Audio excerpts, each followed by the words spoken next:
Everybody, and welcome to the episode of Poorly Reviewed. I am Sean, I'm Asia. and we got a little bit of a new format here, and just decided to try it out this time because people were clamoring to see us once we talked about nonsense. This is weird because this is our stream setup, and I'm like looking at the camera, and he's right here. Yeah. And then like our camera, like the way the Discord is taking our thing, it's like we're looking in opposite. I'm just gonna look at you on the screen.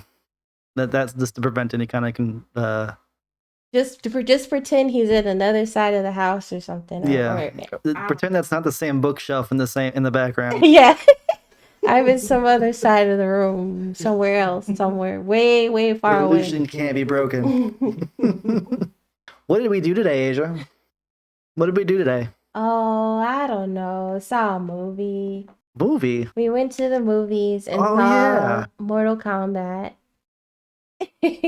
And first of all, remember when we talked about going to see Nobody and how we were like, why are there two people even behind us? Same thing happened. And then there was like some dude who was like in the wrong seat. He was really close to me. I was just like, yo. We were late too, so we weren't that late. We got there just before the trailer started. No, there was a bunch of people who were late. We in the middle of trailers and stuff. It's fine. Trailers were they have like a souped up, super pull on your heartstrings version of the Black Widow trailer, and I liked it. Okay. Yeah. I am indifferent about Black Widow. I neither love nor hate her, but it looks fine. Like it looks like they put effort and stuff into it. It's fine. It's fine. I know people are like, she's dead. Why should it matter? But it looks fine. It looks like fun. I feel like she'll probably end up coming back in some fashion. Why would they do this? Why would they do this to her and then just dump her like that? You know? Mm-hmm. Like, oh, here's your origin, or here's your midlife crisis origin story. You know, I think another reason why they're holding on to it a little bit, maybe she's gonna appear in Loki somehow, because people keep saying that's Loki, but people also think that's Lady Loki. Okay, but no, I'm pretty sure in a preview for Loki, way before the most recent one, there was like some sort of place that looked just like where the sacrifice. People think that's Lady Loki though. Okay, well that's fine. He's a woman sometimes. Anyway, we saw Mortal Kombat and it was it seemed rushed. It's not bad. It's not horrible. It's not horrible. Listen. It's not horrible. We just saw someone do a little commentary over Dragon Ball Evolution. It is not like how the weirdness like that, but definitely much better. Like just it's fine. It was fine. It's fine. We kind of set this. You were like, I'm excited to see it. I don't think it's going to be great, but I'm excited to see the fight choreography because, like... I was excited to see the fight choreography. Yeah. That's my biggest problem. Because a lot of movies with fight choreography, they go all out now. Like, John Wick and all of these movies and Shang-Chi, which we're going to talk about later. These martial artists and, like stunt people... They're going to make it look good, or try to. I mean, they're going to make it look good. Yeah. It's all about what the director and editor ended up going with. There was some really good shots in the fight. Like, definitely, when you first saw the trailer, Sean called it. The first thing we're going to see is what happens to Hanzo. Not to try to go into spoilers too much, but it's been like... We're not going to spoil anything on this part of the video. We can talk a little bit more about spoilers in a second, but that's in the trailer. Right, but the scenes with, like, Scorpion and stuff, those were... In feudal Japan. Yeah, it was very good choreography, at least for those scenes, and definitely good choreography for Sub-Zero. They were better choreography. I wouldn't say that was great choreography. Yeah, I'm just saying, like, if you go to see the fights, you won't be disappointed. If you go to see the fights, you will be disappointed. I'm going to tell you this right now, because you don't get to see the fights because there's Liam Neeson 30 cuts to do a roundhouse kick. That's true. And I don't know why they did that, because a lot of the people in this particular film has martial arts backgrounds or have been in martial arts films. Now that I think about it, it's probably just like 1.5 fights that are like, okay, that was good. There's some interesting things that they do within the fights. There's a couple interesting shots within the fights, but the actual choreography and the cinematography that worked hand in hand didn't work hand in hand because they were all over the place. Why would you do a Mortal Kombat movie where the actual combat is hard to follow. I mean, that's the whole point of it. Even the original '95 one had more wider shots and stuff where you didn't need to hide the issues as much. For literally, they do a roundhouse kick and it is like 3 cuts. I was like, why'd y'all give up so easy? Trying to make okay. I'm thinking about the now I'm thinking about the production value and I'm laughing at it because straight up every scene of Outworld just was like Death Valley in California, like this place in Anaheim. I the 95 version had matte paintings and atmosphere and all types of stuff, and they tried to do it up. If you're gonna try to do it, go all out. I don't know what happened because if you're gonna because if it was because of lockdown and stuff, there's all these dudes who figured out how to do special effects and all of that, at home. I mean, Warner Brothers is notorious for Because Wonder Woman 1989, yeah. Yeah, they're notorious for not finishing or not allowing people to finish their CG in time, Like, or they get inexperienced folks who go out there and film these things, but they don't have the visual effects artists on set to help with the transitions, and it's very obvious. can I do is this a very slight? We're going to get into spoilers in a second. Okay.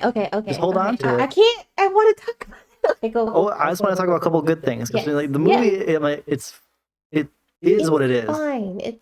It's above average. It's not. You have, I don't know how many characters are in the MK universe right now. Probably upwards to maybe almost 200 of the main and peripheral characters that you can use, and you decide to make a new one because it's the entryway for the audience. But you could have used any character to do that. You could have used Liu Kang. You could have used Kung Lao. You could have used anybody. You didn't need to create a new character to tell this story. And in my opinion, that is the biggest problem with the film, is that we spend so much time building up this new character. We don't get any time for the existing characters, and that's what everyone's there for. To be fair to the character, he wasn't like annoying. He wasn't like, he was just an every guy, and that's fine. And I was talking to Sean about it, like this is one reviewer who was saying all positives and like saying it's the best movie he's ever seen. But for some people who are coming into this and getting all these Asian actors doing their thing and just having an everyman who's not like, he's not a stereotype or anything. He is a martial artist. I know that's kind of a stereotype, but he's got he's got a family. He's just being a normal dude, trying to do the best he can, which is fine. But at the same time, we had Liu Kang. We're fine. We have Johnny Cage again. I know they probably want to hold back on Johnny Cage for something else, but we had, like you said, there's so many people that could have been there. Like the special forces, there's like this guy, Riker or whatever. There's like some sort of like Striker, that's his name. Sorry. Striker's not a big character. No, most people's minds. that could have been a good push for that character, and he could be like that normal dude, maybe, who's thrown into the situation. But he is, not that much of a push for. He didn't really need that either. Like Liu Kang could have just been that go for that they'd had. I don't want to get too into spoilers yet because I still want to have a couple good things before we give a overall, and then we can talk about spoiler shit. All the character costumes I thought looked pretty good. Everyone looked their part. Everyone, I think, for the most part, they were characterized pretty well. Everyone sounded like how I believe a variation of that character would sound. I don't think that Cole was very well characterized, though, even because he was supposed to be our main character for this particular story. He's just kind of blank. He's a very bland individual who didn't really have any defining characteristics other than he had a family and he was a fighter. Yeah, but he's like, they do kind of like a pro MMA thing, entertainment MMA. You know what I mean? So he's always like the jobber. It seemed like he was the jobber guy that they always called in the last minute, and he's just so nice. So I didn't care for the character at all. He didn't add anything, and the movie probably would have benefited without him. right, but they needed someone for Sonya to yell about Mortal Kombat about. You didn't need it. You didn't need it. You didn't need it. There's other ways you could have done that with people who are actually familiar with the tournament and done the same thing.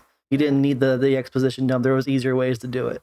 It could have just been Raiden. It could have been a voiceover before everything, so you didn't have to worry about the rest of the exposition. Honestly, There's a crawl at the beginning. They did mention about how Earthrealm or has lost 9 fights. And this is the 10th one. If they lose the universe or their world rather. yeah, they become amalgamated to Outworld pretty much, right? Yeah. Okay. Shao Kahn comes in and says, "This is mine now." Yoink.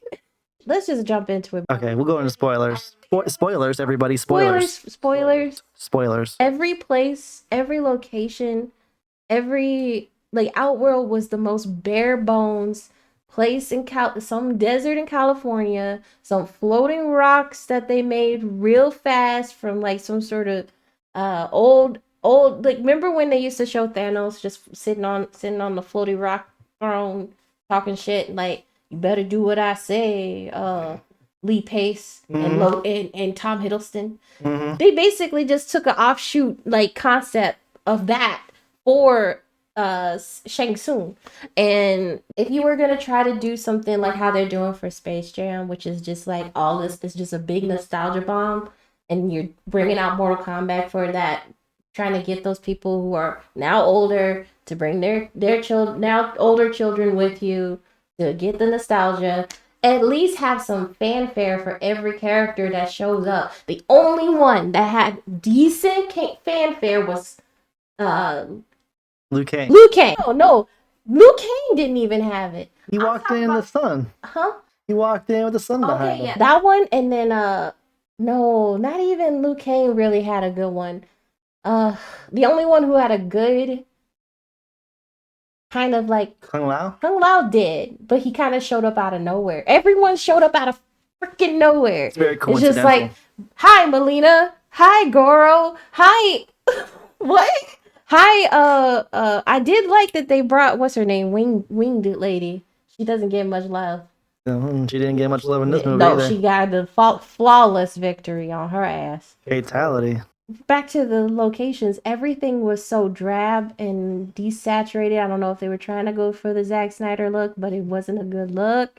Sorry. No, it didn't look anything like a Zack Snyder movie. I was about to compliment the first scene with Hanzo and his village. The village did look but it was just a house. I realize now through blocking and the tight shots that they had. The compound with a single hut. And the one samurai walking back and forth to make it seem like he's stalking the grounds for protection.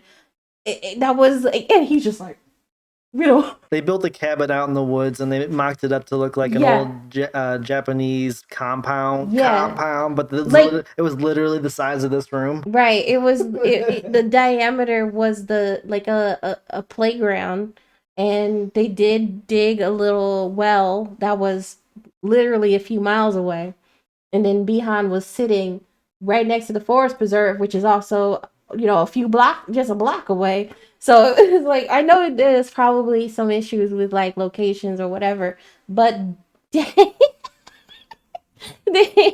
He must have been the last of his clan because they ain't nobody there. And everywhere they went, Cole's house was where was it? It was some backlot somewhere. It was really weird. There was a house shot for him? I don't remember that. When he brought his family back to their paneled house. That's their house? I thought that was just a place they hid out.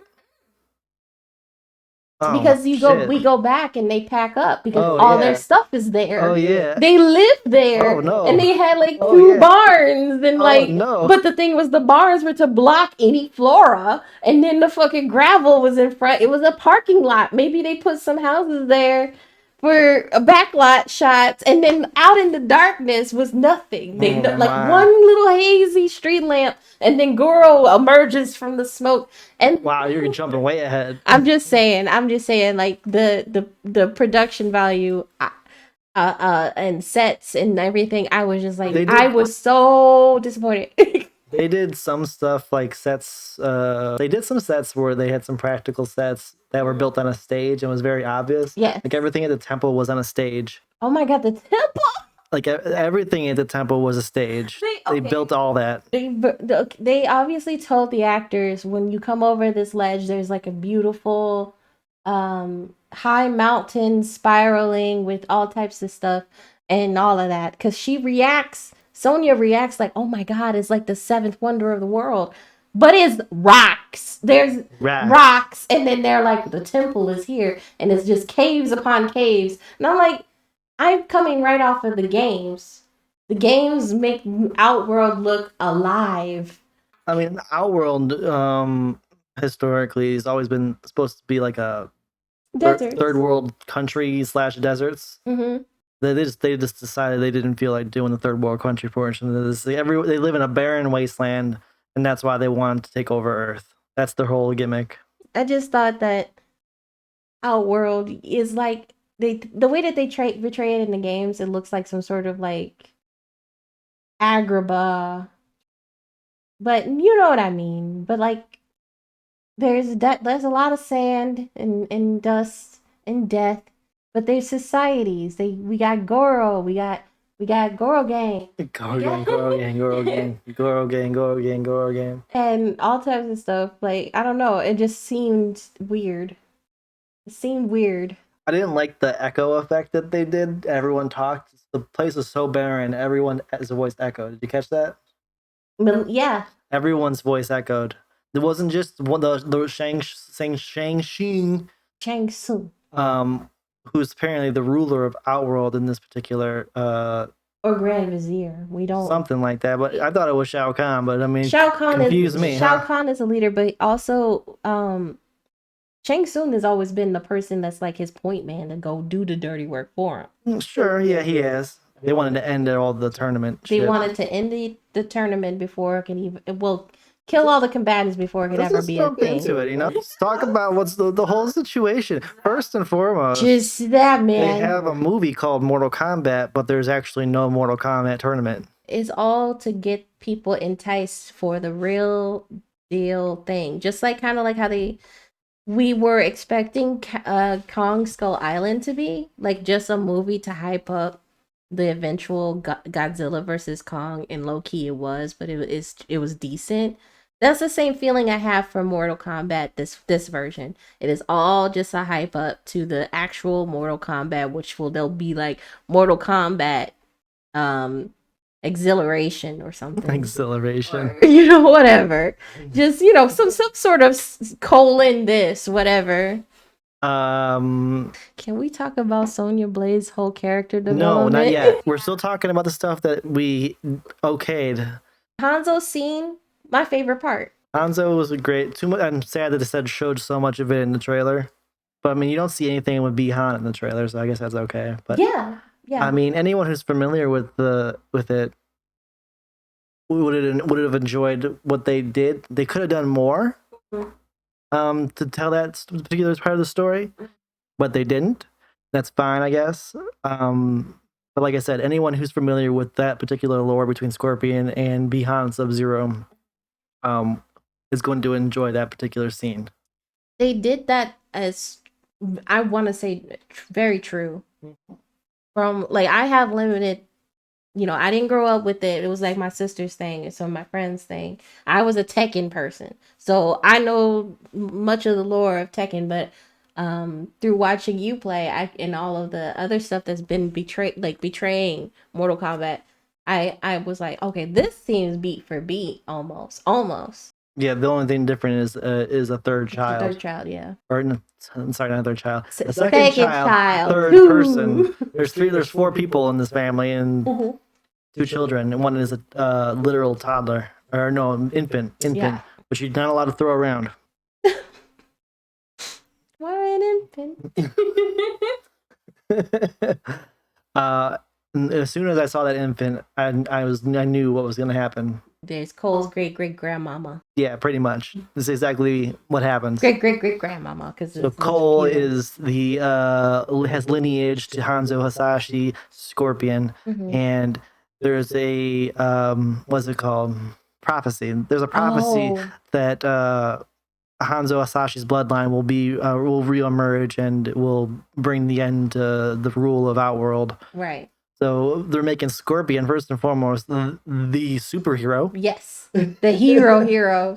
Because isn't from, correct me if I'm wrong, a reason why the Shiraiyu were slain they weren't peaceful, were they? They were warring for centuries, and then right. Bihan came to power somehow, or he radicalized part of the Lin Kuei. But the Shiraiyu, weren't they like they're ninjas, they're assassins? Yeah, there was a whole clan.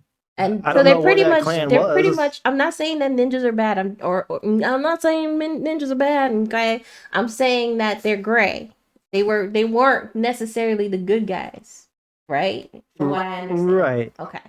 I'm just making sure. They were clans, so right, yeah, they had beef. So yeah, it's like the was it the Yakuza? Now there were just different factions back then. Okay, but Japanese and Chinese though. Yeah, there's two different. There was basically Japanese versus Chinese. Yeah, that's what it was. Lin Kuei is Chinese. Okay, well, can I ask you one more question before we talk about the movie again? Yeah. Where are they? Japan. But how are so China's still there, like occupying?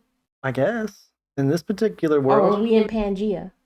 I feel like this is some Pangea shit. Because they still at it. like China, like I understand there was like this whole thing with, China, Japan, and there's a lot of history that I don't know accuracies about. So, but listen, it's the best part of the movie. Yes, that's all you have to worry about. It is. The choreography is wasted on the cinematography, unfortunately, as with most of this movie.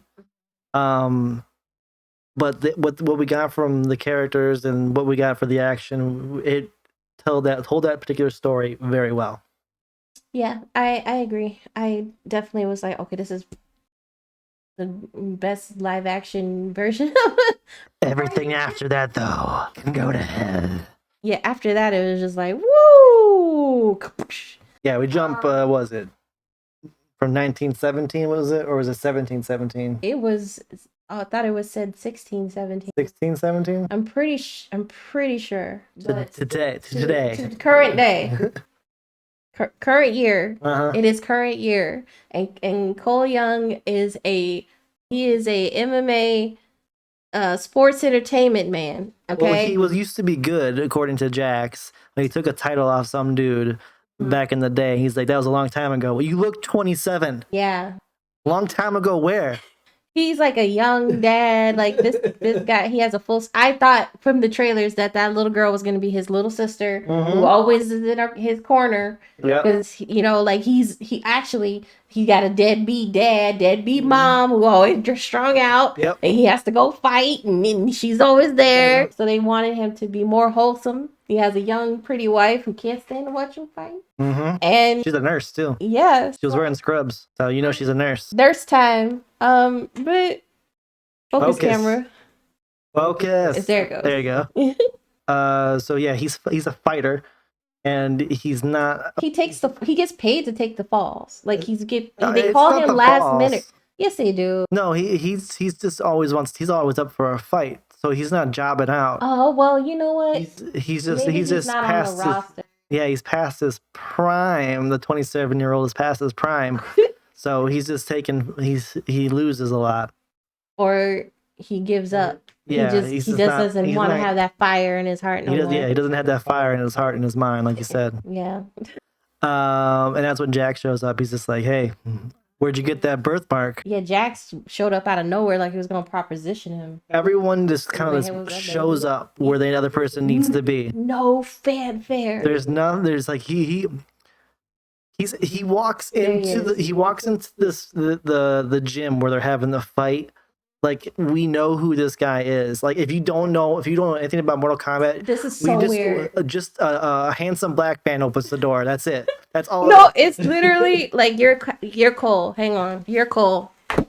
You're Cole. I'm fighting. Here I am fighting. No, you're putting your legs in your boots. No, that's not this part. I was talking about when he came in. I was watching him in the crowd. Oh, okay. Fighting. You're fighting. I'm fighting.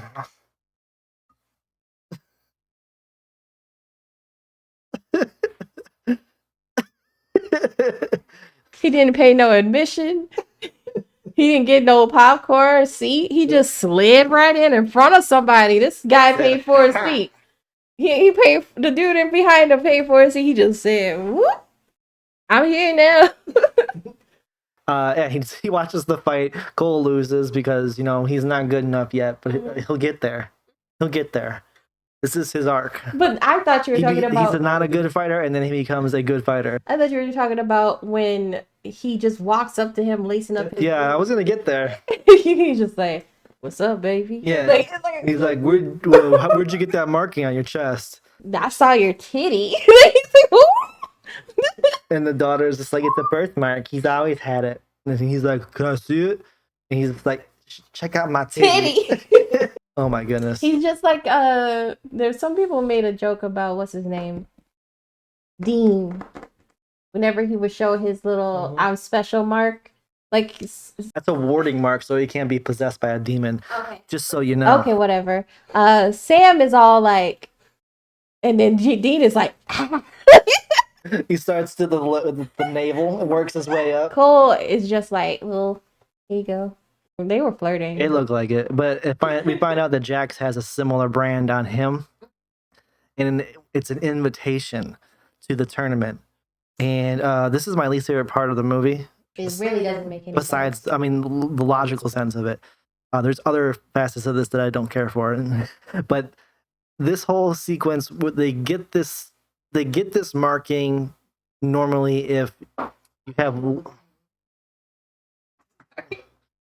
You get this mark. Good point, Asia. Why are we?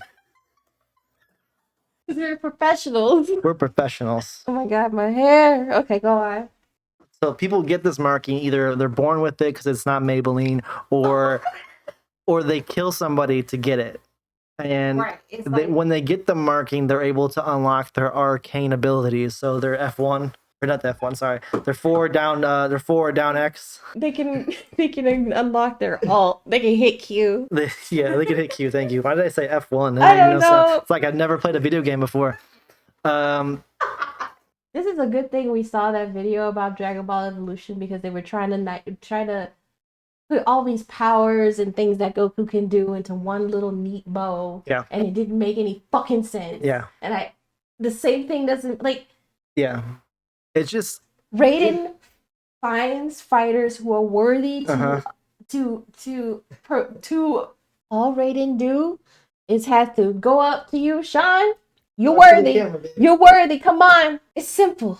That's all you need. Cause like Highlander did fine. People love Highlander. It's just like all these people who were like, they tried to incorporate that with the brand. Cause it's like, oh, you kill someone and it's like you gain their power, you gain their brand. Why can't Raiden just roll up to Liu Kang and say, "You are chosen because you have an innate ability to cast fire, and you're a monk who's strong, and you're the chosen one"? That's it. We got it the first time. The first time was fine. The abilities, like, so there's people in the MK universe that have powers and they don't have powers. And they don't. It's technology. Sometimes those powers come alive, but sometimes they don't. Yeah, so Jax's arms, for one, he gets those through from grafting metal arms onto his body. They're so special forces, and he was such a top agent. Yeah, so he was granted the first cybernetics to have arms because of the situation he was in. Because who was it? Squanchy did it? Okay. Squanchy took his arms. And I don't mind. Another thing I will say is a positive. I don't mind that it's Bihan that did it. And that scene wasn't that bad. That ties it together just fine. Yeah, those types of things to try to make everything into a neat little bow, that's fine. But to make it this whole unlocking your key, Hana, or whatever, what? We got it. We were like, people who are from America needed technology. The people who are monks, they know how to use their chi or kana or or they ki. have some kind of They know ability through meditation or something like yeah, that. from a different world. Right. It could be for our world, where our world has magical abilities and stuff. Like- Maybe Earth is not innately magical, but there's some areas that have magic Right. that allow you to unlock that ability that you may have. That all makes sense. But yeah, like you said, Sonya, Jax, Kano, all these folks, they have cybernetic enhancements. But not this movie. No, no, no. No. The marking is part of your chi, and it's your arcane Q ability when you're playing your game. All right. I got, dude, like my eyebrows. As soon as that happened, I was like, huh? So Jax, for one, he loses his arms to Bihan, and they graft new arms onto him, and they work okay. They're kind of like, but they're fully functionally cybernetic arms, first and foremost. Can I pause? Hold up. And then when he gets his arcane ability, it literally is just a more arm. Like the arm, more metal arm comes out of his own body and morphs what he has into. So that was his arcane ability. All it doesn't make any fucking sense. It doesn't make sense. It doesn't make any fucking sense. Why would metal arms be an arcane ability? But isn't it sad when they started doing all this training and saying kana and shit? I knew that Jax was gonna be the one who's gonna just give metal arm, and that's his arcane ability. I had a feeling too, but yeah. Let me do one little thing about this. Go wild. I just need to get that all out. They basically left, and Bihan left him for dead. He did put up a fight. I did like that they did that for Jax. In the trailer, it looked like it was like, whoa, boom, he's dead. Yeah, he puts a little bit of a fight. Yeah, like to show that that's a reason why he has the mark now. But they leave him for dead. Sonya and Cole are just doing their thing. They got to the temple. They find him at the temple because they went and collected him. Because Liu Kang has some sort of homing beacon to find all the chosen, even though Raiden should be the one zip zap zopping to people. But anyway, they say that when Bihan froze his arms, it cauterized the wound. That's not how that works. Yeah, it would. No, it wouldn't. It would be so cold. Fire would do that. Yeah, but so cold something can burn you. That's why they have dry ice. It's the same. I mean, it's the same thing. You can cauterize something using dry ice. Okay. Well, I thought that was very strange. And then what they had was like a steampunk, like metal, like with yeah, it was steampunky at first. Honestly, it wasn't it was animated okay for the glimpse we got because they showed it for like 5 seconds, and then he passes out. He's like, "Fuck," and I would too. And but she basically, and Sonya did not give a shit too. Yeah, she kind of was like, get over it. Get your ass up. Get over it. Get your ass up and start getting back to work because we got a tournament to win. She was so gung-ho about that. But anyway, it was weird and that was sad. They just could have... Sonya, from what I can understand of the character, is pretty damn good with technology. She could have got some drone to collect, come and collect Jax, and then the cybernetics team would have gave him some arms, and then he could have turned up at Raiden's temple. Raiden came and collected him when he came up. Like, listen, just have Raiden do something. Raiden didn't do shit. No, he didn't do shit. But make a little barrier. I don't even like Mortal Kombat this hard. So you get the Great Lord Raiden. Yeah, all he does is put a barrier up and stop fights from happening, and then he teleports people to have their fights later on in the movie. And then he say they talk too much. Man, yeah, he does. They never shut up. He does do a Botchamania reference. He did. He was like, he talked too much. There's a lot of references to the video game in this movie, and I did not appreciate it. It was very awkward. The music was awkward too. Like they tried to put in this like 90s like. They did. It was a mixture. Shit. the Mortal Kombat logo when they first start didn't look like it was cropped in by anyone in this century. It looked In like this it was. century. It looks like it was the original graphic that they might have put up back in the day when the first movie came out, and they just said, "Nah, we'll use this one again." And they said, "Slap." I wanted to nudge you when he said that he talked too much. I was like, I caught it. I caught it. I know. I caught it. I was gonna say, yeah, he never shut up. Like I said, my biggest problem I have with this is the arcane abilities. They're not necessary.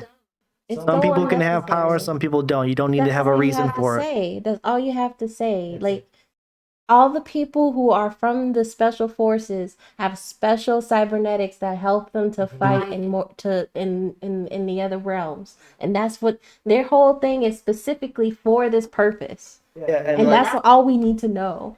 Liu Kang and Kung Lao are monks that probably have studied meditation and Yep. Qi and everything since And they they were got their children. abilities. Yeah. Since they were children. So it does make sense that he can ki blast in the form of fire. That's his talent. That's why he's the chosen one. And then we move on. It hurts the film adding this thing in because it makes it seem like no one's really special. You can just accidentally run somebody over with a car and get this Mortal Kombat symbol. Pain is the key to your chi. All I need to do is get mugged, like beat up, something like jump in front of the train. What the fuck? Like this is not a good message at all. Kano gets his ability, which I guess we need to talk about. First and foremost, when we come to Kano, we always know that Kano lost his eye. I believe Sonya took it, if I'm not mistaken, and then he got a cybernetic eye. That's why he has such a beef with her. And the cybernetic eye has a laser in it. Right. Rather than doing any kind of cybernetics, he just has the ability to shoot a laser out of his eye now. He gets the ability while they're having dinner, and Kung Lao and Liu Kang are roasting his bitch. Roast him to cremation. My boy said, boy, if you don't get your useless ass off of this table asking me for an egg roll, talking about some egg roll, look at your egg roll head, like all that stuff. Like, it was so embarrassing, but it was so cringe though.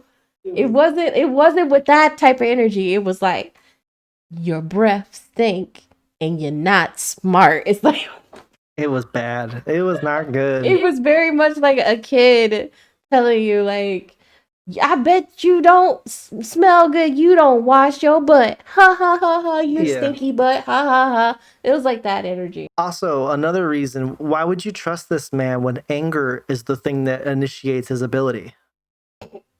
Like, I was like, get the fuck out. Yeah. See yourself out the door, sir. You should not be in this particular temple that does not have rage. Right. And then he heel turned immediately after he got it. All Cabal had to say was hi. Money. Hello, money. And he was like,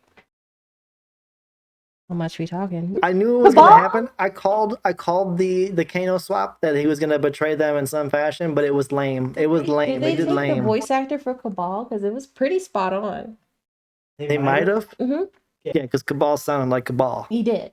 He was Cabal. But no fanfare. He's just there. He just shows up. He's always been working with Shang Tsung. It's just boom, he's there. Yep. And he's like, I live in Outworld for some reason. And he's badass too. Yeah, he's good. He only gets beat because he walks in the tar like a dum-dum. So that's what you saw in the trailer. Oh yeah, the big dragon comes down. Yeah, that was on him. Okay. it was too quick for me to see. Cabal's my boy. Cabal is cool. He likes speedsters. That's why he had a decent amount of time in this film, and he'll probably be back again because they talked about how death is not permanent within this film, in this franchise already. At the end of the movie, Shang Tsung's like, they may have died now, but it's just a portal to another realm. They might come back as revenants. Yeah, probably. Probably. Yeah, and then they'll work for him because he's like, I can give you your souls back because that's what I do. I'm a soul man. I'm a soul man. Why they do my dude Liu Kang? I mean Kung Lao dirty. Oh yeah, so Kung Lao pays a sacrifice for this film. rather than anybody else. Right after his really Right badass after he entered, he's literally in the movie maybe 10 total minutes before he gets killed. He shows up late and dies early. Poor guy. It was like, ha! Oh. Yeah, I mean, if I'm not mistaken, Kung Lao dies in the fight before, like the year before Liu Kang gets there in the games. So canonically, he does die by Shang Tsung, but I think he dies the year previous. Then why in like what is in Mortal Kombat 10 they're all there and Well, that's because it's a different time period. They went back in time in Mortal Kombat 9 and reset everything. Oh, okay. Yeah, more you know. Okay. And then can we please talk about Sonya? Okay.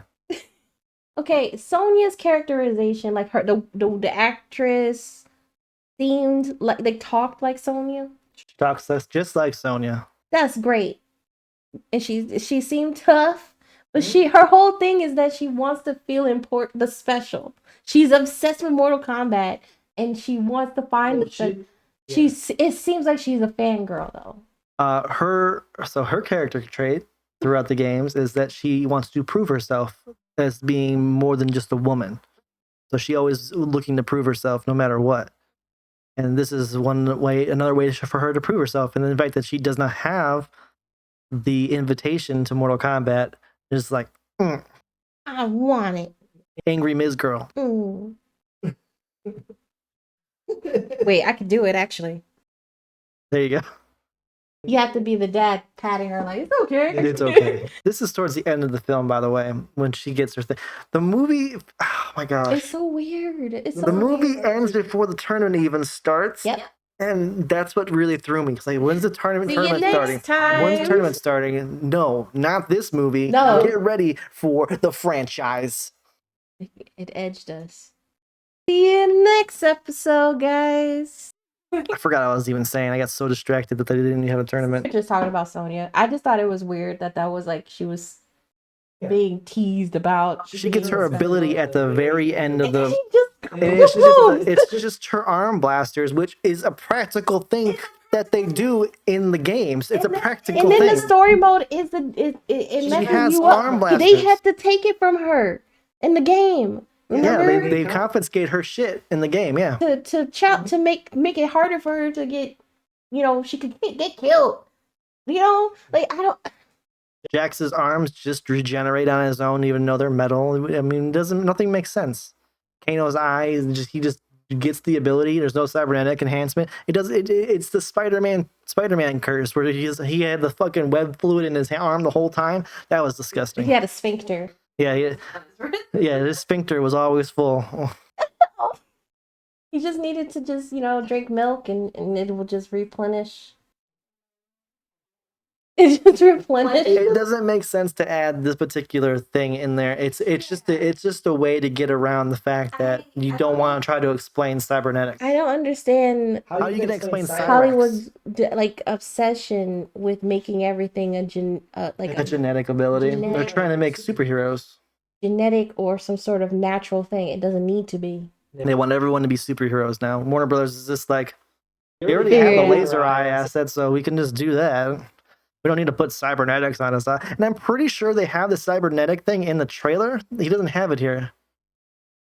But yeah, it's my biggest pet peeve of the whole thing, and I hate it. Next question. They did Goro dirty. Oh damn! I forgot all about. Okay, so I have the biggest problem with this. First and foremost, Cole is OP. Yeah. He has metal skin. He's got Black Panther's armor. He does. He just absorbs kinetic damage and then puts it out. Doesn't he have the I forget what those are called, but the blade? Yeah. He's basically Batman. Yeah, and he can just retract it. Like it's not like an actual weapon. It just goes into his suit. Yeah, it's weird. Did you catch that? Because he just let. Sometimes he had it, sometimes he didn't. No. When he was like after they fight Melina, he's like that was cool, and he just lets his hand go, and it's just like whoop, I missed the whoop. This was whoop. That was like. His ability, yeah, is super strong. Essentially, he's able to absorb kinetic damage and then change it into different, either apply it to strength, fortitude, intelligence, and then Plus one use fortitude. use that ability to hurt whoever he's fighting. In this case, he gets his ability when Goro is trying to kill his wife and child in a car, and he's just like, "Nah!" And then he gets this ability that is basically, I think it's like a gold armor that just, It looks like the gold, like it's sinewy. It looks like Under Armour, but it's Yeah. all like part of his skin. yeah, it It's looks kind of, it's like the Joel Schumacher Robin yeah. type thing. I don't know. It looked fine, I guess. But the ability itself is really overpowered. Like, there's no one in a game that's got all that. Yeah. Like, it was able to absorb every hit and then change it to kinetic energy. That's just, how are you gonna lose? Okay. So, like, in the originals, like, Goro was like the guy that no one can beat. But Cole 1v1s him first try. 1v1 me. Whoops the fucking shit out of him. He did. We can't That's why I move did past him Cole dirty. anymore. Like, the next movie, it needs to focus on Cole still because he's the special now. He 1v1 Goro And won. while Liu Kang was too busy almost losing to whoever he was fighting. I don't even remember. Cabal. Cabal, that's right. Mm-hmm. He was losing until Cabal fell in the tar pits. No, this was a different fight. The Goro fight was before. He fights Cabal twice.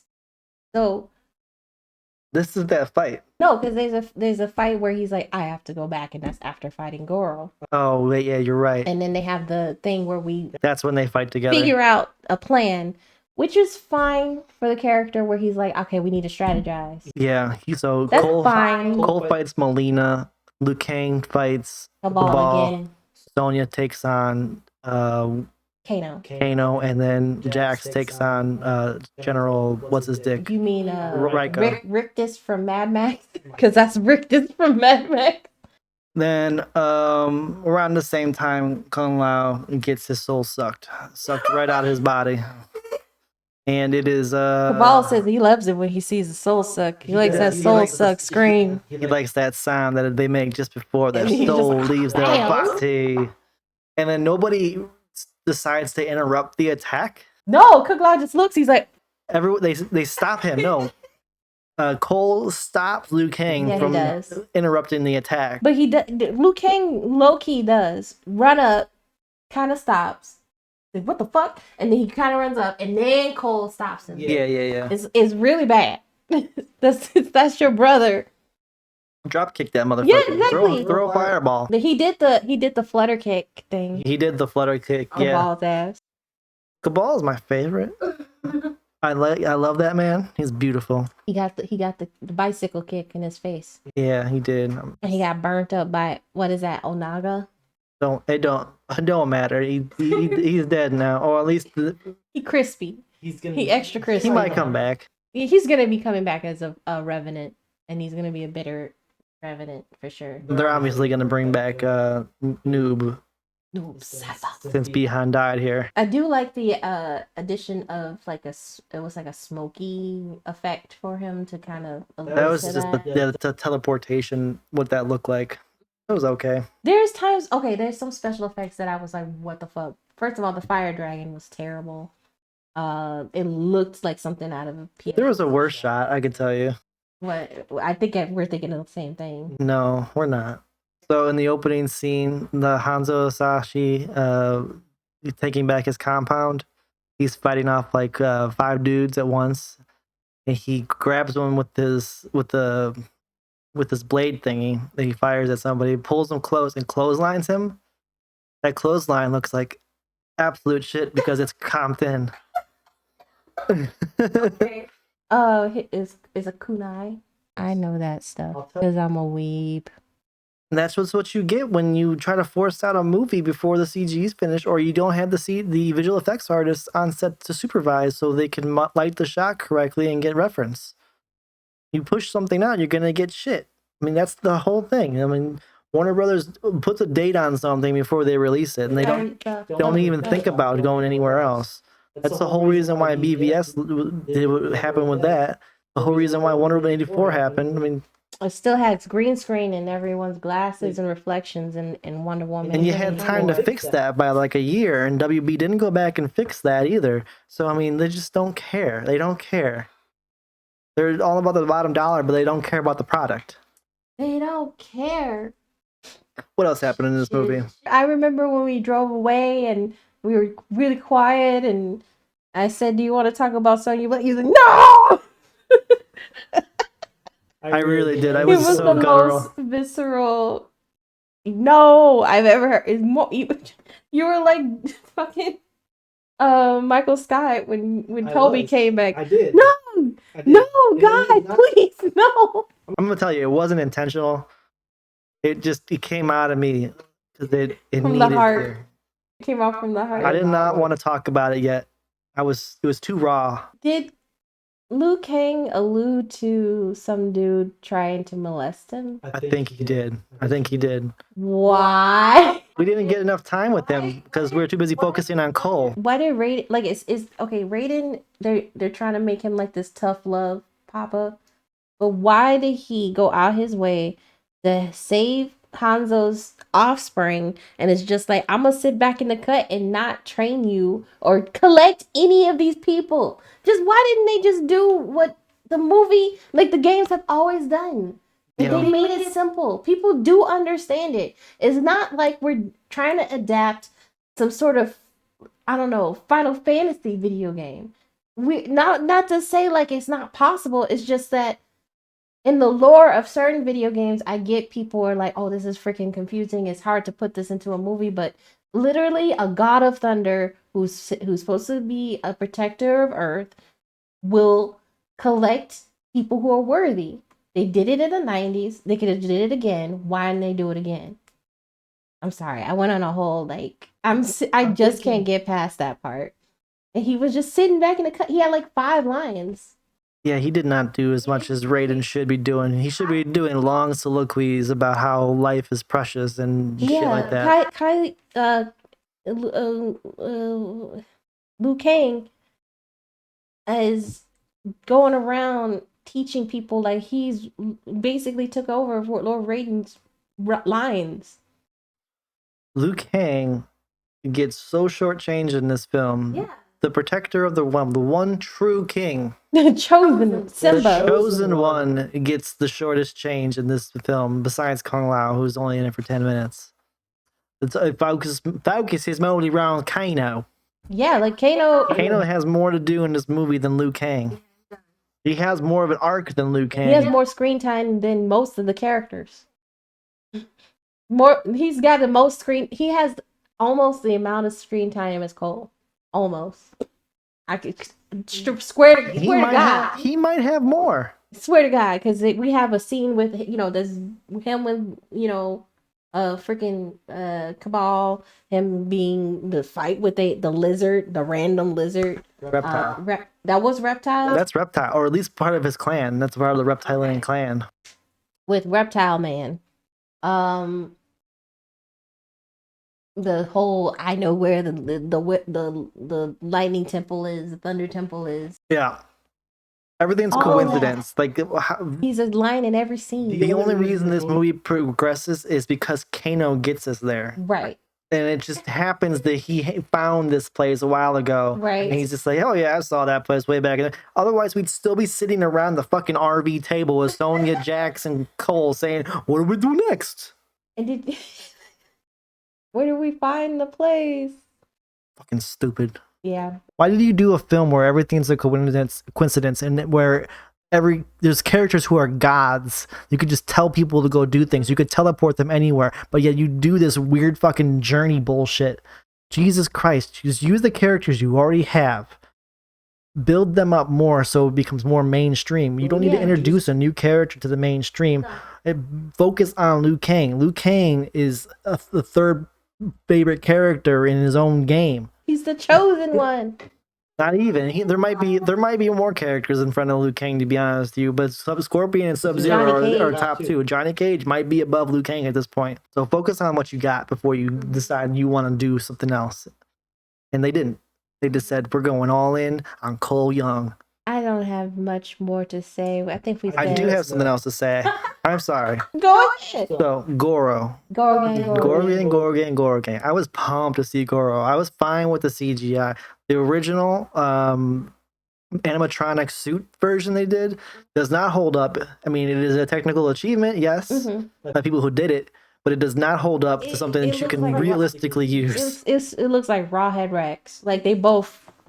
This one looked more the part, but the CGI was not good as usual. It looked like an orc from The Hobbit, the first Hobbit, Unexpected Journey. No, they have a cave troll. The third one. That's where the CGI was the worst. Was the third one? The Battle of Five Armies. Yeah, the Battle of Five Armies. All the fucking orcs look glossy and shit.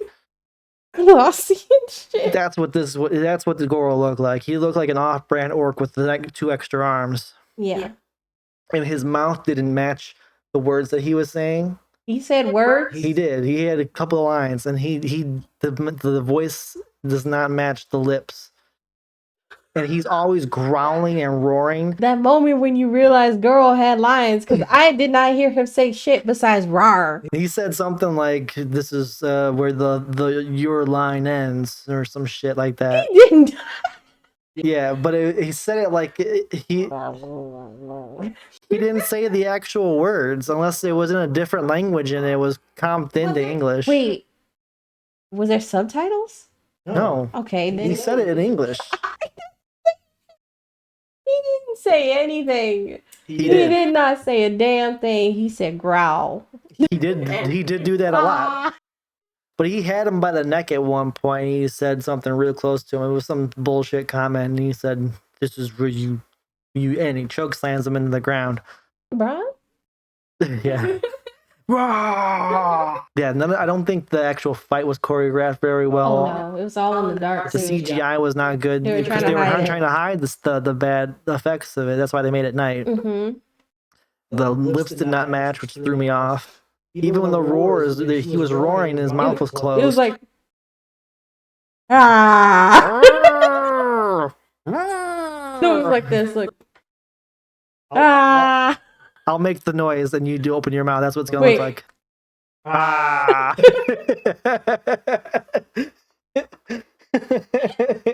So dumb.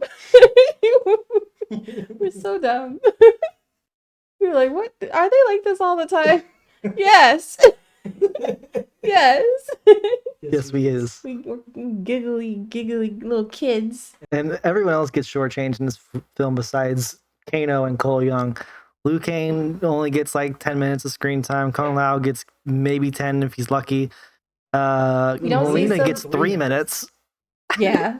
Cabal gets more time than him. He shows up later in the film. Shang Tsung, the big bad, is just chilling back in the cut. He's got his formal garb on. He doesn't want to mess up his top knot. Oh my god. The moment when you realize this was just a big, long-ass, like, pilot episode.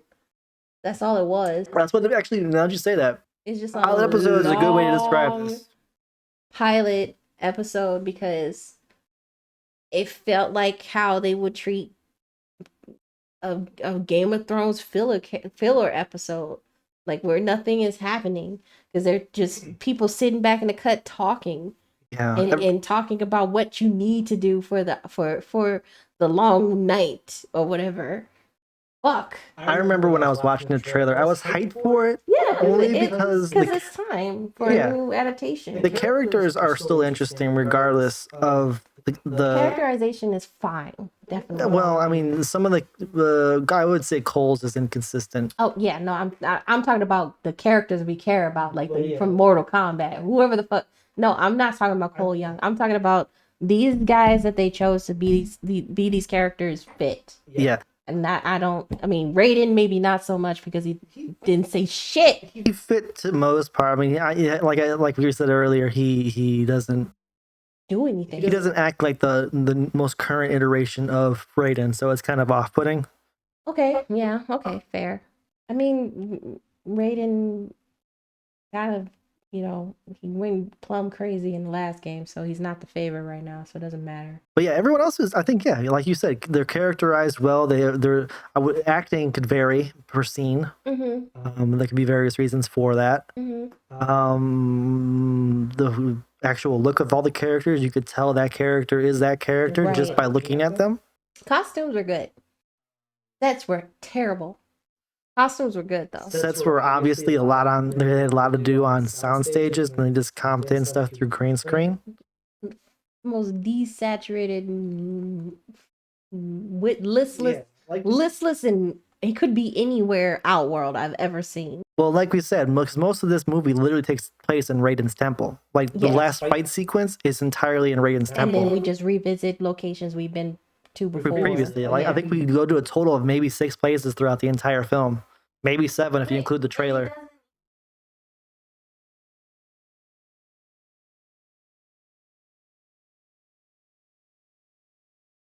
All these different places in Outworld. I mean, you're just in basic area number one the entire time, or you're at the throne. There's the throne, or in the stacks essentially, with the sand or whatever it is pushed up on either side. And yeah, no. Is there anything else that you wanted to talk about? No, I said all I needed to say. It was fine. I was hyped for the fights. Some of the fights were okay. I did like how Cabal came out because, like I said, that's your favorite character, and at least they kind of like made him pretty much 1-to-1 to me. He was that was Cabal. That was good. Cool. I like Cabal. The Liu Kang thing made me uncomfortable, and also when he was doing his fixing his wound, all he did was stick needles in it and says you'll be fine. Well, he separated it, or he pinned it together. And then he cauterized it, and then he wrapped that wound. But it was just like, oh. That's how you do healing. Burn it. I like that Jax was not a big biggity bitch. No, he was good. Jax was great. With his key made his arms don't make no sense. I gotta say that key making his arms doesn't make any fucking sense whatsoever. Why would an organic ability create metallic fucking attachments, some sort of logistical like engineering, it doesn't make any sense. He would have just grew arm. He would have just healed his arm or something. Yeah. And he's just super strong. Like if you have the ability, I don't know. I just don't understand. It doesn't make any sense. Way. Like, does it like not? You don't have a choice of what it is. Did they ever? They probably did. The shot in the car where he saves him from Sub-Zero when they're getting ice cream. So that's one of the better shots. Hail. Yeah, it's one of the better shots of the film where Sub-Zero's making it hail on people and smacking them in the face with gigantic ice blocks. And Jax rolls up and saves them in his Escalade and drives them off. But Sub-Zero still somehow catches up to them because they turned down a random alley for some reason. Like they drove on an open highway and then they turned down a random alley. Yeah. But during that thing, Jax explains that the marking that Cole has on his chest is not a marking and it's an invitation. And as soon as I saw that in the trailer, I said, this movie's not going to be that great. Nope. I knew from there, but I was hoping the action and the characters would still be good. Like the story wouldn't be great, but those things would still be good. If they went balls to because we do have like fatality, gruesome stuff, but if they just went ham, if they went with like fights and stuff, like just get a bunch of these other characters that are. We got to be careful because that's what happened with Armageddon. Because the first movie is like, yeah, this movie is good, but it needed more fights. Yeah. And Armageddon shows up, and it's literally 90 minutes of them just kicking at each other. Yeah. Oh well, I mean, I'm just saying, like, maybe some more crank it up on the action, on the choreography or something. Like, just got someone like John Wick level. Yes. The problem is that the choreography and the camera work were not in sync. Yeah. So people had things choreographed, but they didn't coordinate with the camera crew very well, or the cinematographer rather. And the cinematographer had all these shots lined up, or the director maybe had all these shots lined up that they wanted to do. and so he had all this coverage, but they didn't have shoot it in a way that they were able to cover the entire shot in a master. And without that master, which is what people rely on when they're doing these action movies, because you want to see everything that's happening. That's why you watch action movies like this. That's why you watch John Wick. That's why you watch The Raid for that reason. Mhm. Any Jackie Chan movie would be on that list. They show what's going on, but Right. in this film, they don't show it. They do the Yeah. Liam Neeson 30 cuts for a roundhouse kick. It took away from it. Between that and the whole invitation marking thing, it took, and Cole, those three things dragged this thing down to like a sea level type of Yeah. thing for me. Yeah. I agree. It's just average. Like, I mean, for what it's worth, it's fine. It's fine, but there's a lot, like, those are big problems with it though. That is definitely big problems with it though. If someone like, my big thing is characters. Yeah, And as it should be. and Tekken, the reason why I've seen parts of Tekken and it doesn't make any sense because Jin Kazama is okay. They have a good thing for Tekken. I'm just gonna go on a quick tangent. Jin Kazama, the Mishima family, the Kazamas are the main characters. They're the main thing for the Iron Fist tournament. That's just it. I don't care if your favorite is Eddie Gordo. He ain't the main character. So to follow Jin Kazama, to have his story be who is my father, because that was the whole thing of Tekken 3. Following this, if making a script for Tekken 3 would be like following one character. Basically, Cole Young is Jin Kazama from Tekken, okay? But to change his character from a devout martial artist who's tormented, they turned him into some every teenager who wants to fuck and everything. It's like a complete it's completely 180 from Jin Kazama. He does not, he's like, girls, I want to go train. Yeah. I'm gonna see you later. Whatever.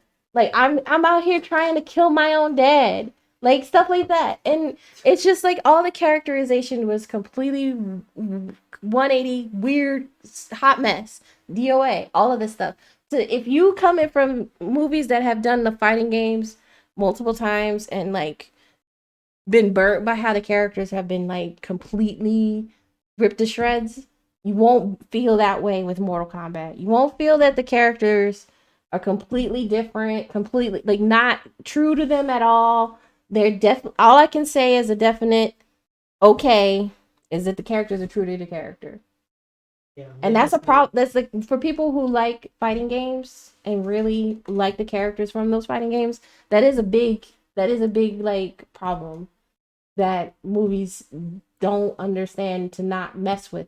That's why they wanted to mess with. That's why I go back to Tekken. They had to mess with Jin Kazama to make him more relatable. People were like, we can't relate to some celibate martial artist who is attractive but doesn't care about love or need or want.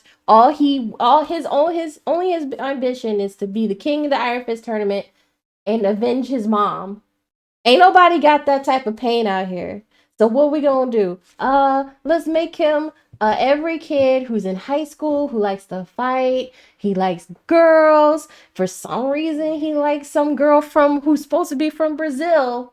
Showed up. She's a capoeira martial artist, and they love each other. Ain't never talked to each other ever in the game, mind you. I'm just saying, like, all of these things that are just stacked against the movie, like all of these things that can just mess everything up, like changing the characters to fit a particular mold to relatability. They did that to Cole. They created a character to fit the mold of relatability. Yeah. So therefore, they didn't have to change the characters at all. But they just needed to not even make Cole and not touch the characters at all, and it would have been fine. Yeah. Sorry, that was a long way around, but my point is, characters have been butchered to death. I feel like Cole was a Warner Brothers initiative. Yes. Like they wanted someone there so they can get into this world because of whatever reason. Because mom and pop who never played the games and Jimmy, who played Mom them. and Pop are, this is not their games, because Mom and Pop, first and foremost, fought against us back in the 90s. I know, I'm just saying, Mom and Pop, who's going to take Lil Jimmy, who's 16, who plays Mortal Kombat. Plays Mortal Kombat, and they were like, Mom, Dad, I really want to see this movie. It's my favorite game. And then they go in and they're like, I don't understand what's happening. At least they got cold. They're like, oh, he's cute. Oh, he has a family. Oh, this is It's to get so the sympathy. lazy. It is. I agree. It's the bare minimum to do a character is what they did with him. They gave him a wife and kid. He's the underdog, Right. and he's currently on the downswing of things. That's his character, and then he finds his ability. He Unlock the chi. saves them at the end, and then he's back to his status quo, where he was still a fighter, and now he just needs to go recruit people so he can fight in the tournament in the next Going to movie. Hollywood. I mean, Get it? Because like, Johnny. he doesn't change. He doesn't change. All he does is get his ability. And it's asinine, man. It taught him to be strong, to do that uppercut like his daughter told him. Down B. Anyway, that was to sum up. This movie is like a C minus. I would say C plus, only because I like the costumes. I mean, that's what gives it. That's what costumes, characterization of the characters from Mortal Kombat. So 1.5 fight. And that's it. That's got me to C minus. I wanted to address how I think this should have gone. Go ahead. I just wanted to say, like, okay, there's a lot of characters in the MK universe. A lot of characters that can probably hold their own film. You could have easily done multiple Mortal Kombat films and then do a Marvel or a Justice League type thing with all of them coming together at the tournament. All their origin stories and then tournament. You could build to that with all their main characters, so you can become invested with these characters, and you can have these characters at the forefront of your film and introduce new characters within this other one who can be either on the antagonist side or the protagonist side. It doesn't matter. And then you have the whole breakdown, the fights and everything, and you have all the characters who are supposed to die, and shit like that. And you have all these things laid out in front of you. You'd be fine. You could have done this as a TV show, even. Yeah, that's what I fit. Like I said, it feels like a big long pilot. It feels like a big long fucking pilot. They really do. We'll have to look up what the writer did before this, but if he wrote for TV prior, it would make a lot of sense. Because there is literally no like theatrical fanfare for every character that's introduced besides Liu Kang and maybe Kung Lao a little Kung bit. Lao gets a whole instrumental introduction, like out of nowhere. Like he does a little flip thing, and he like appears out of his hat, and then he says, "I'm Kung Lao," and he's like, we really worked hard on that animation. We went to play the game to see his intro, just to see how it's done. Yeah, and we're not he cutting literally that did out. his intro. I'm pretty sure that was That's one his of his intro. intros. Yeah. Now that you say that, yeah, I think that's the intro in the latest game. He's sitting there meditating. He floats through the hat and comes back up and jumps. And he's like, "I'm here, bitch. What's up?" But like I said, like if they did this where they were building the characters up as they went along, do a movie with Scorpion versus Sub-Zero, do a movie with Liu Kang and Kung Lao, do a movie with Sonya Blade and Jax, do a movie with Kano and Cabal. Like, see all these people before we see them in the tournament, which we don't actually get to in this film. And then they would have had an actual story to tell. Right now, you're just doing bullshit because they're trying to stop the tournament before it even happens, so they can invade beforehand. It doesn't make sense. And the simple cop out is like, yeah, they don't care what I do. It's just like the privileged kid is running around, and the parents don't fucking care. Give me a fucking break. That's the whole idea of this whole film. Shang-Chi is running around, and it's like, the gods don't care. They let me do what I want. They don't care. It's a weird way of going about things. I love Mortal Kombat. I love the lore, but this ain't how you do it. This ain't it, Chief. I just the energy from the like going to the fight is like, yeah, and then we leave the movie theater is like, I at least expected good fights. I mean, you had people who are well established as martial arts movie stars. The Sub-Zero actor Joe, I forget how to pronounce his last Pretty name. much everyone has done something martial art. He was in the Raid and Raid 2, and he had some of the best sequences in that film where it was basically a wide angle shot and you just see him whooping ass and taking names. And now in this one, it takes 30 fucking shots to do a roundhouse kick. Give me a fucking break. Yeah, that's That's no good. No good. So speaking of movies that probably will this movie, the trailer just dropped for Shang-Chi, and it already looks like it could blow Mortal Kombat out the water with like the trailer so far. Yeah, I think so. Do you know if who's doing like fighting choreography or anything like? Let's Well, find out. based on what the trailer, they looked like they were doing like Asian style choreography and cinematography with it comes to the martial arts. Mm-hmm. So you're seeing everything that happens, and people are taking these mild hits and running with it, and just like how they did it back, before they stopped doing it for whatever reason. Oh, like the kung fu exploitation type movies, you mean? Like or like back in the day? Yeah, when I they guess. did all their stunts and stuff. Not necessarily all their stunts, but just showing the action rather than cutting to the action. Right, it's like one take. And unlike Mortal Kombat, I feel like this movie might have more of that uncut sequences of action, or at least string together well enough to understand what the hell's happening. Yeah. But you told me before we recorded that the real Mandarin is in this one. Mm-hmm. Yeah, he's the dad. What? We got the fake Mandarin, now we getting the real one? Yeah, so I think if my memory serves me well, the Mandarin is the birth father of Shang-Chi.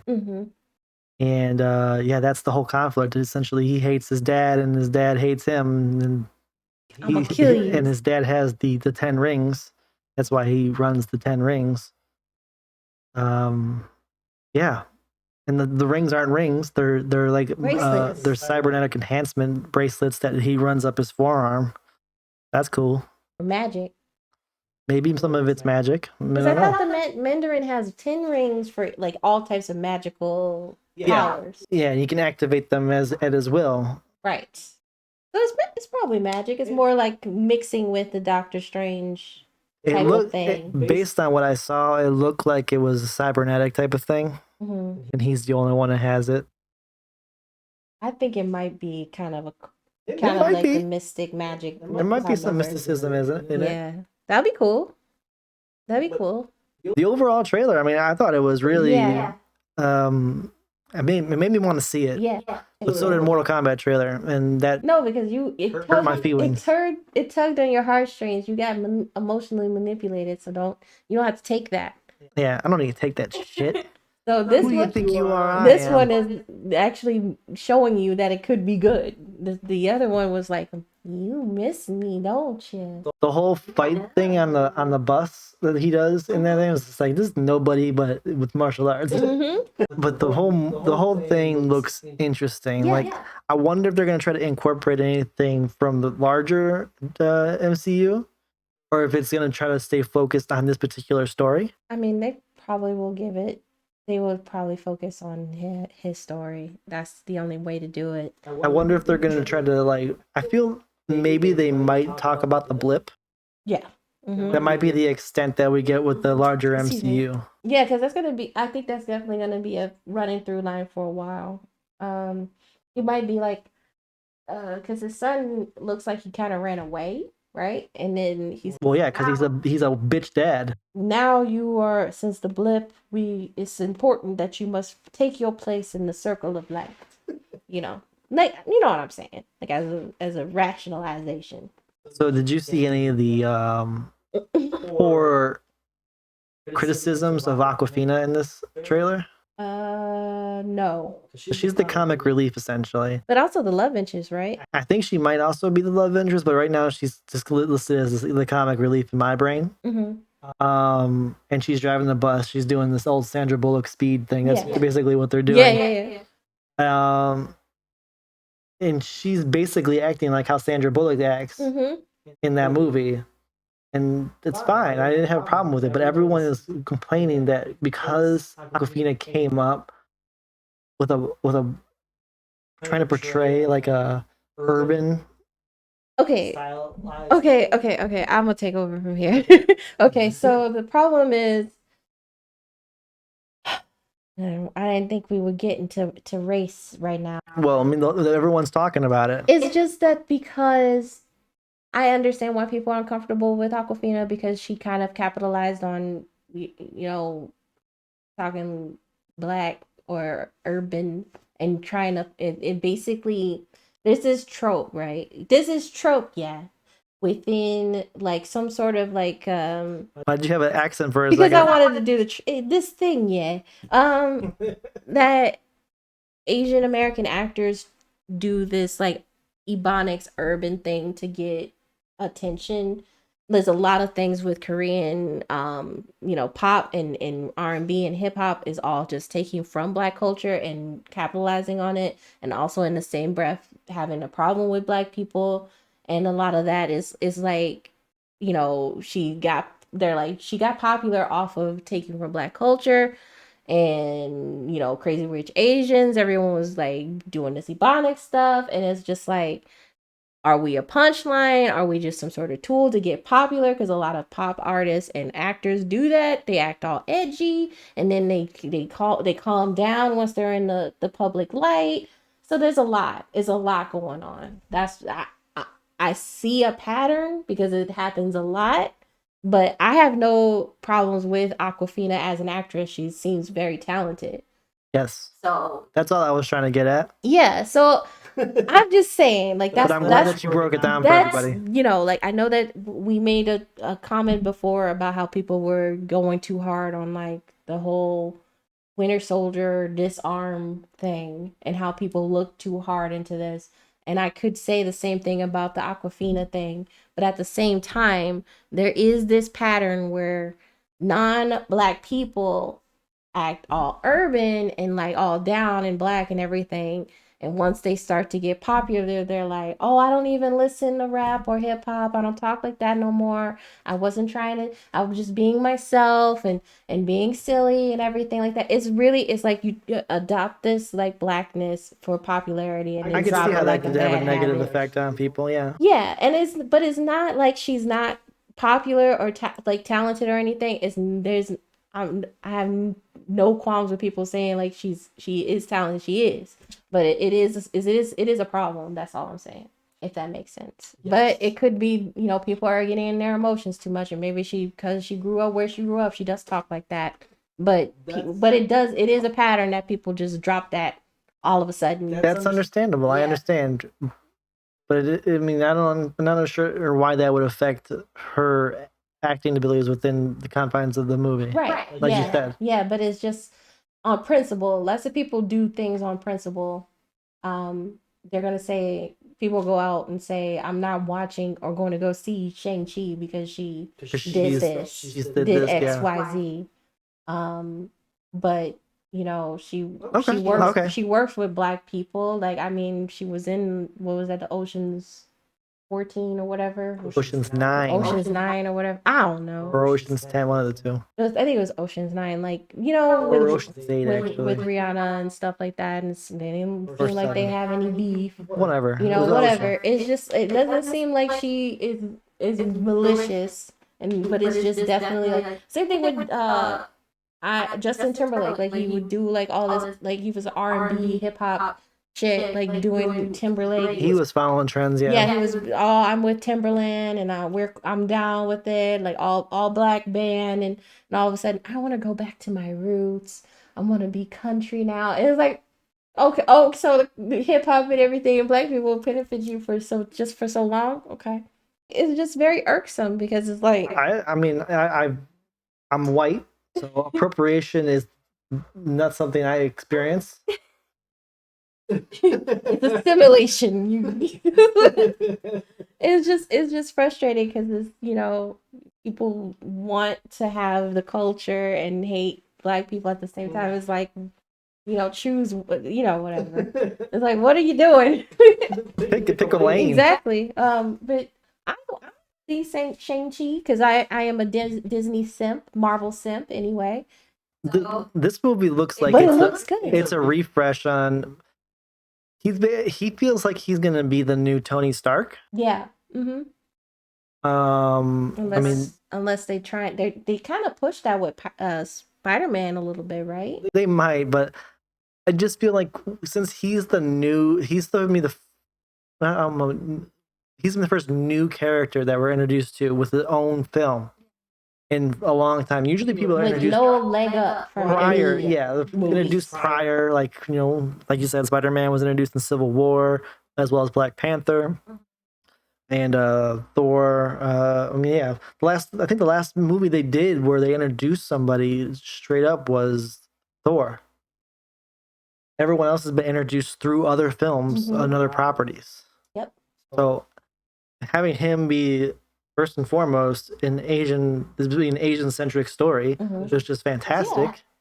Yeah. It's going to be the first Marvel experience people are going to have that's not tied to the original 3 phases. Right. Okay. Yeah. Besides the Mandarin. Who was really the Mandarin? Is this movie introducing the new phase, basically? Yeah, exactly. It's just introducing the new phase, essentially. That's cool. That's really cool. Because I don't know how you're going to introduce anything with Black Widow. No, she's like she was expected to be like the end, probably like the final like bookend to that. You might be able to introduce something like with Taskmaster, if assuming he doesn't die. He might be a throwaway though. You're introducing the new Black Widow. You're passing the torch to Florence's character. Is that what's gonna happen? I think that might be the whole reason for the movie, really. Okay, that's fine. Yeah, Florence is a good actor. Because I'm pretty sure Florence shows up in the new Hawkeye TV show. She plays the same character that she does in Black Widow. So I think she's just taking over Natasha's role. I have no idea what that character's name is yet, so I can't. There's multiple. She's just Florence to me right now. Yeah, or Zach Braff's girlfriend. Ugh. Don't say that. Don't invoke his name until you need to talk about Scrubs. Awesome. Zach is awesome. Oh my gosh, she's alright. He's alright. Zach is great. He's alright. I want to be your friend, Zach. It could be you, me, and Donald on these calls every week. Donald. Yes, I love Donald. We can hang out with each other. The Powerpuff Girls. Just to bring up Donald real quick because Donald's playing Professor Plutonium. So I thought it was Utonium. Plutonium. I couldn't tell you, but I don't like how they're gonna do it because I'm sure it's gonna be a 60-minute episode, or not a 60-minute episode, but an hour-long episode. So they're looking at like 47 minutes per episode. So they're just gonna do Riverdale with that shit. Wait, what? I guarantee it's gonna be Riverdale. It's gonna be Riverdale with Powerpuff Girls. I don't like where this is going. It's just gonna be ridiculous. What about the Rowdy Rough Boys? They're gonna have it's gonna be season 2. They're gonna be the main villains. I guarantee it. Mojo's gonna be the main villain of the first season. Oh, they're gonna do it live action too. So Jojo is gonna be a live action monkey. Oh, that's gonna look like Gorilla Grodd from The Flash. Oh, it's gonna look bad. The jump. Just gonna be real life. Gonna be back. All right, what were we talking about? Shang-Chi? Shang-Chi looks like fun. I'm excited for it, and I think it's gonna be good. I think it's gonna be badass sequences of fights compared, what we wanted compared to what we saw in Mortal Kombat. Probably a little bit better than Probably. Can we talk about one of the trailers that was before Mortal Kombat? Yeah. So Wrath of Man, I believe it's called. I hear the trains are coming. With Jace the Stam, where he's around the bend, where he's the 50-year-old rookie on the new money transportation service. Yeah, they're Brinks. They're Brinks security. Armored truck security. And he's the rookie, the 55-year-old rookie. Receding as hairline. Receding? What hairline? Whatever, you know what I mean. Like, at least he looks good. He's trying to be.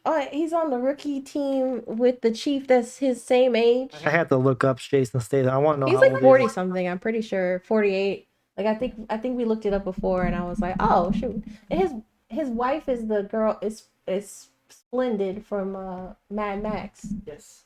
The pregnant one. Yep. Rosie something. She's so Wiley. pretty. She was the love interest for Shia LaBeouf and That introduction. Thank God she got Mad Max after that, because that introduction in that movie is like, whoa. This is her first acting role, and the first thing you show is her ass crack. Rude.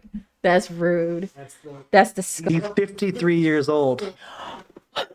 She's like 30 something, right? Yeah, so he's a 53-year-old rookie in Wrath of Man, where he joins the Brink security team. Is like 2 years older than him, who's training him. We got a new recruit. I hear the trains are coming. He just I need to take my arthritis medicine. They're coming around the bend. And then he killed Post Malone. Yeah, he killed Post Malone in the intro. He's like, fine. He's gonna be the new Sean Bean. Yeah. Sean Bean, Post Malone, stay level. Has he done the other stuff where he gets killed? Yeah, he got killed in I think he was in that movie with Jamie Foxx with as he's a superhero, or is that Machine Gun Kelly? It might have been Machine Gun Kelly. No, he was in the Mark Wahlberg, Winston Umbaku movie, Spencer's Confidential. He gets his ass kicked by Mark Wahlberg in the jail. Nice.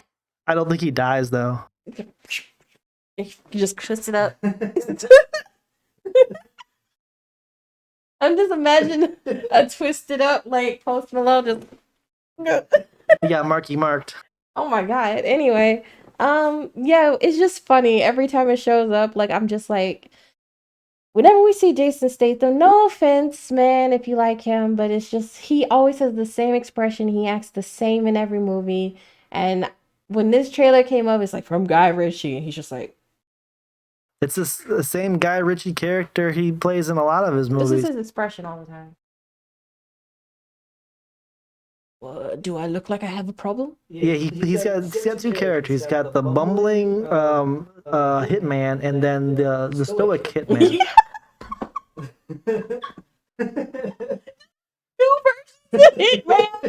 At least he can. I don't know. He's like remembering lines. He's punctual. He's nice. Why didn't they give him the Hitman series? Because Ryan Reynolds, fine. All he had to do was shave. He couldn't act scared. He couldn't act. No, not the Hitman's Bodyguard, baby. I'm talking about Hitman. He's too short. Like that stopped anyone before. He's too short. But yeah, I just laugh every time I hear the trains are coming.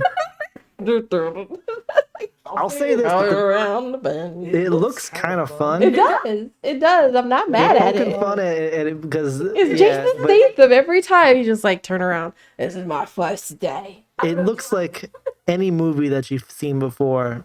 But it's got Guy Ritchie's dialogue. Yeah, and honestly, the cuts when they have it in the trailer when he's just shooting all nonchalant, like that's straight up like how I wish I was in a video game, you know?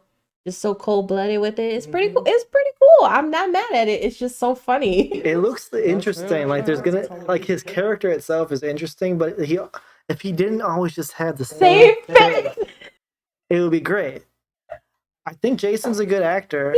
Lock, Stock, and Two Smoking Barrels. He's fantastic in that movie. But it's like you got one. It's like one movie. He's even good in the one with Jet Li. Crank. Crank 2, where he fucks Amy Smart on the car. Is that the one where he does it in front of everybody? Yeah. And they're like, yay! Get it! You're number one! Okay, I just wanted to talk about it because it's just, the song gets stuck in my... I hear the trains are coming around the bend. Boom, boom, boom. Watch that. Quiet Place 2 looks fantastic. Yeah, that's the same trailer they've been showing for 3 years. Yeah. I'm so pumped for that fucking movie. They just gotta drop it. They showed the trailer again. It's been a minute since I've seen it, so when I saw it again, I was just like, it's good. So good. It looks really good. And what else did they... That's it. The Free Guy. Free Guy, which or whatever, it's Ryan Reynolds being Ryan Reynolds. in a video game. He's so cute. And then the Hitman's Bodyguard wife, which I'm already sick of watching that trailer. Wait, but you don't like the "Hit Me, Baby"? No. That's your song. Tell me how you want to be. That trailer is ridiculous. Oh, baby. The whole the secret joke. The book is like 12 years old now. That joke was funny 3-5 years ago. You doing that joke again? Why are you doing that? No more. All right. It's funny. Come on. They did that joke in the last spoof scary movie ripoff. Well, it was to pop you. I didn't get popped. Tell me how you want it to be. So, Captain America and the Winter Soldier. Yeah, let's get into it. Now it's officially Captain It's America. official Captain America These Winter spoilers. Soldier. Spoilers up front. But the Falcon takes up the mantle of the Winter Captain's America Soldier. It was a good episode. There was some dumb stuff, definitely. It was paced well. I would give it that. I agree. The character work was okay. There was some stupid shit like Bucky being stupid. Yeah, he straight up stops in the middle to have a whole yeah, where are you? Oh, that's crazy. And she's just like, thanks for being distracted, idiot. Yeah. The whole Sharon Carter thing is like whatever. That feels really tacked on to me. Yeah. Everything with Anthony Mackie's Sam was great. Yeah. I liked everything that he did. Absolutely, I agree. I don't have any problems with the episode itself. I thought it was fine for what it was. However, they could have done more with the characters.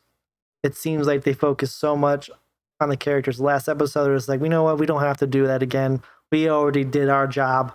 We'll just let the action speak for itself. Yeah, I don't. The only character work that would be really good is Sam's big speech at the end to all of the world. U.S. agent is now a good guy. He's a good guy again. So that was weird. Previously Captain America, now U.S. agent, and is thinks he's a good guy, but I'm pretty sure he's with Madam Hydra. Yeah, that's Hydra. That's the clue. Was her purple streak in her hair? Yeah, that's Hydra shit. It's Hydra shit. I thought it was a decent episode. I do like what they did with Isaiah. All Isaiah stuff was well written. I do like that whole well-rounded like ending with Isaiah and Eli. Everything with that was great. Like the showrunner for this, I feel like he had an idea. And he was trying to make it work, but maybe COVID got in the way. And things had to change, which changed certain plotting, and that's why things don't make sense throughout the series, and why Zemo seems inconsistent and stuff like that. That's where I'm gonna put the inconsistencies at. I feel like if they have another opportunity, if they do a season 2, which I think they've talked about them possibly doing a season 2 for this, it should be great. He's also been signed on to do Captain America 4, which is gonna star Captain America Sam Wilson. So maybe with that larger scope, he'll be able to hit, where he was trying to hit the first time. So I hope that works out for him. That being said, there was a lot of choices that were made throughout the series, and it's also in this last episode where it was just really poorly plotted. Look at all the good stuff I said before I said the bad thing. See, don't hate me. I don't think anybody hates you. There's some problems with the show. I think I'll probably rewatch it because I just want to try to see if everything flows pretty seamless. Like I feel like it flows together fine. Would you like an episode, like maybe a cold open dedicated to a young Isaiah Bradley? Yeah, that would have been cool. I think that would have been cool. Young Isaiah Bradley cold open. Maybe like it ties into how he, like the episode where he talks about saving all those folks. He broke out and did all these things. We saw that. That'd been great. Yeah, but also just talking about it and then people thinking about when we've seen Captain America do the same thing and he got applauded. Sure. So we don't need it necessarily. We don't, but I mean, to see the contrast of this man doing the same thing that Steve Rogers Captain America did, but didn't get the recognition for it, would have been a good visual. I mean, you still see it in what they shown, but seeing him as in the past and how underappreciated he was in that role would have been a hammer in the coffin, in my opinion. Nail in the coffin. No, I like my better. Put the hammer, the whole hammer through it. I don't have any problem. Like, I think it was I think we weren't as like, I didn't have the same excitement to watch it as much as I did for WandaVision. And it's probably because of, that's spy talky, like, but that's fine. That's what they needed. Well, that's what we were saying. It's like, how do we believe these folks as spies when they're international superstars, heroes? I don't know. I still enjoyed it. Not as much as WandaVision, but definitely that last episode really helped, wrap it up in a nice bow. And to see him in his new suit and fully taking charge and like showing what Steve sees in him, that was good. That was a good ending. The last episode, I would have preferred the entire series be like the last episode. Yeah. Last 2 episodes, actually. Yeah, the episode before was good too. If episode 2 was was episode 6, and then the story was after that episode, that would have been great. Like, the flag smashes are just like the opening sequence. Like, you could have split the episodes up, 2 episode arcs, like how they did Sherlock-ish type things. Or no, Doctor Who, actually. Doctor Who does 2 episode arcs. We don't talk about Inspector Spacetime. We do talk about Doctor Who. They do 2 episode arcs, and then they move on to the next particular part of that plotting, while they have a through line throughout. I feel like it would have been more beneficial than what we got. And we could have got more time with Captain America, Sam Wilson. Spectre Spacetime. Was there anything else you want to talk about for Captain America, Winter Soldier? Nope. I liked it. Not as much as Wanda, but I liked it. Yeah, like we said throughout this thing, there's certain plotting and logic things and mischaracterizations that happen. I didn't care for the Sharon twist. I didn't care for Zemo at all. Zemo can suck on a lemon. Was a wet rag. And he wasn't okay. He was okay when he gave him, but as a plot device, no, thank you. Go away. And I could have used more with our actual leads, more building their characters out, but we didn't get that. We got action boom boom. Well, that's what we need in another movie. Action boom boom. WandaVision had a lot of action boom boom. Action boom boom funny. After Wanda, we needed more action boom boom funny. Well, all these series are being directed by a singular person, and I believe they're all written by a singular person. So if I'm not mistaken, the director of WandaVision was also the head writer. But for Captain America, or Falcon Winter Soldier, now Captain America Winter Soldier, there was a director who was the primary director for all 6 episodes, and there was a showrunner who was Malcolm Spellman. And I'm wondering if there was a conflicting viewpoints there that really didn't help this whole thing go together, since there was 2 separate people, 2 separate visions, essentially, with the writer and director. Because it's not the same in film. Director has a lot of say where the writer doesn't. But in TV, the writer, the showrunner, is the lead for a producer for the film, essentially, or for the series. And the directors just come and go. So the fact that there was 2 people, I'm not sure how well they worked before this, coming together to do this, it feels like there was conflict, and that's what caused some of the issues and plotting and shit like that. I can see that. So I'm hoping Captain America 4 by Malcolm Spellman is good. The end. So we had a lot to say about a certain movie, and a lot to say about Falcon Winter Soldier. But if you like this video, please consider liking this video. If you want to see more from us, like in this format, if you like this format, tell us. But we should be back with our poorly reviews every week and recalls every month on our channel. So Trying. try to so subscribe if you want to see more going forward. And this has been Asia And Sean. and we'll see you later. Take care of each other. Bye. Is that the mother? Is that it? Is that what is that? Oh, it's got a mouth at the bottom. Yeah, that's a squid. It's scary. I don't like. Oh, it's okay.